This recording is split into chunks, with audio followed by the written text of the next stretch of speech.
تو انان بھائی والے نے کہا کہ اللہ کا لاکھ لاکھ شکر ہے، الحمدللہ مجھے اللہ نے اب تک میں نے جو کچھ مانگا ہے ہر چیز سے نوازا ہے، کوئی ایسی چیز نہیں، کوئی ایسی خواہش نہیں جو پوری نہ ہوئی ہو، سوائے ایک میری خواہش ہے کہ میں امام احمد بن حنبل سے مل سکوں۔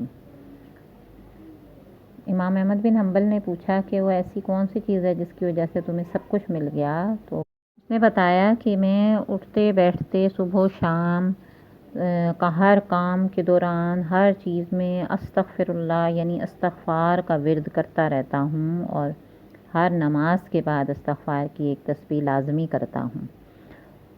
امام احمد بن حنبل نے اسے فرمایا کہ تمہاری وہ خواہش جو رہ گئی ہے وہ بھی اللہ نے پوری کر دی، ایسا نہیں ہے کہ وہ پوری نہیں ہوئی۔ میں امام احمد بن حنبل تمہارے ساتھ، تم میری مہمان نوازی کر رہے ہو، دیکھو اللہ نے تم پہ فضل کیا ہے۔ وہ اس قدر خوش ہوا اور اس نے کہا کہ واقعی اللہ تعالیٰ نے قرآن حکیم میں بھی یہ آیات اتاری ہیں کہ استغفار کی برکت سے ہر مشکل کا حل، ہر پریشانی، ہر چیز مل جاتی ہے، جو انسان چاہتا ہے، جو خواہش کرتا ہے، شرط ہے کہ وہ بالکل جائز اور حلال ہو، تو وہ اللہ تعالیٰ اسے، چاہے بارشوں کی قلت ہو، چاہے رزق میں کمی ہو، چاہے اولاد نرینہ نہ ہو رہی ہو، تو ان تمام مسائل کے حل کے لیے استغفار پڑھنا ضروری ہے۔ امام احمد بن حنبل وہاں سے چلے گئے اور انہوں نے بھی پھر ہر اس شخص کو جس کی ضرورت جو تھی پوری نہیں ہوتی تھی اسے یہی وظیفہ بتایا کہ اٹھتے بیٹھتے یہ ورد، یہ ذکر، وظیفہ نہیں، یہ ذکر ہے اللہ کا، اللہ کی تسبیح اور ذکر بیان کرتے رہا کرو۔ اللہ تعالیٰ سے جب انسان استغفار کرتا ہے تو عاجزی بیان کرتا ہے، اللہ اس کے گناہ معاف کر کے اس کے ہر کام میں فراوانی عطا کرتا ہے، ہر کام آسان کرتا ہے، اس کی ہر جائز اور حلال مراد کو پورا کرتا ہے، اور رزق وہاں سے عطا کرتا ہے جہاں سے اس کا گمان بھی نہیں ہوتا۔ اور اسی طرح سے اگر وہ قرض دار ہے تو بڑے سے بڑا پہاڑ جتنا قرض بھی ہو تو اللہ تعالیٰ غیب سے اس کی مدد فرماتا ہے۔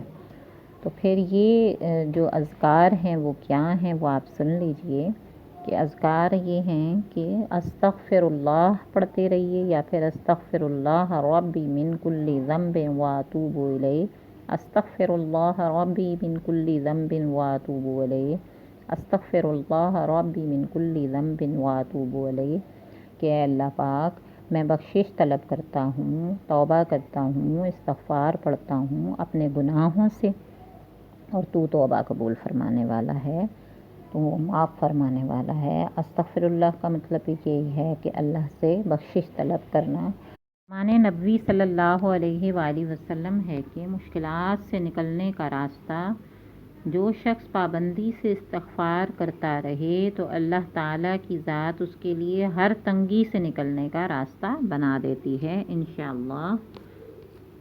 اور اسی طرح سے استغفار کے جو فضائل ہیں وہ بھی سن لیجئے۔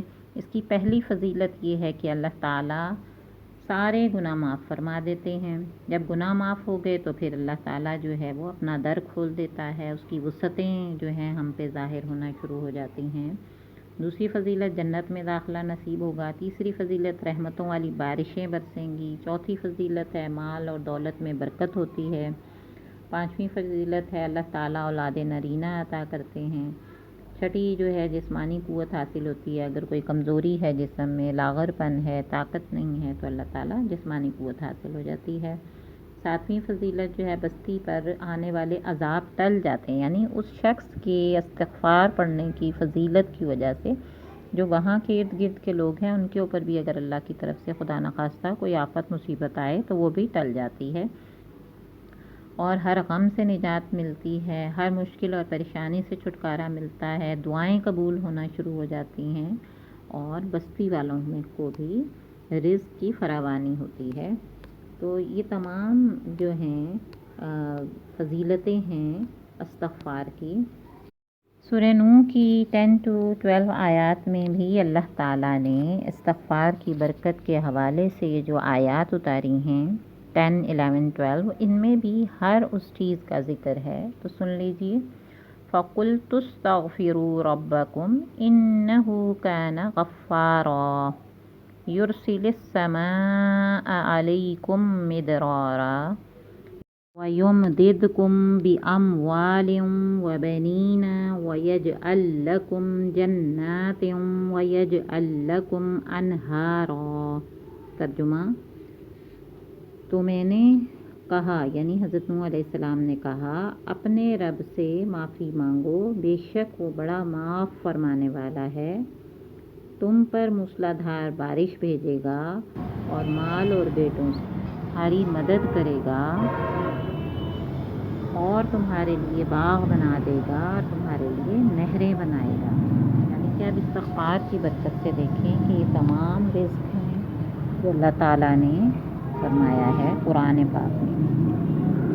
اسی طرح سے جو شخص جس طرح سے آسانی کے ساتھ کر سکے تو کوئی بھی وظیفہ کریں، کوئی بھی ذکر اذکار کریں، کوئی بھی کلام الہی پڑھیں، سب سے پہلے اللہ پر توکل اور یقین کامل ہوگا۔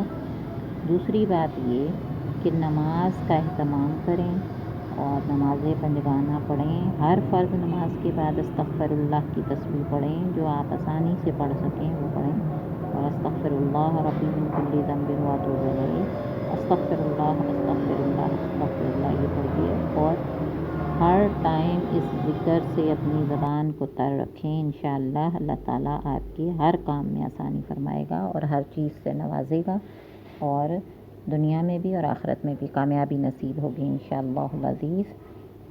مجھے بھی اپنے دعاؤں میں یاد رکھیے، اور مزید اسلامک پوائنٹ سیکھنے کے لیے، اسلامک نالج حاصل کرنے کے لیے میرے چینل کو سبسکرائب بھی کیجیے، اور اگر مجھے جوائن کرنا ہے تجوید، تفسیر اور ورڈ ٹو ورڈ ترجمہ اور اسلامک نالج اور فقہ سیکھنے کے لیے مجھ سے رابطہ کیجیے۔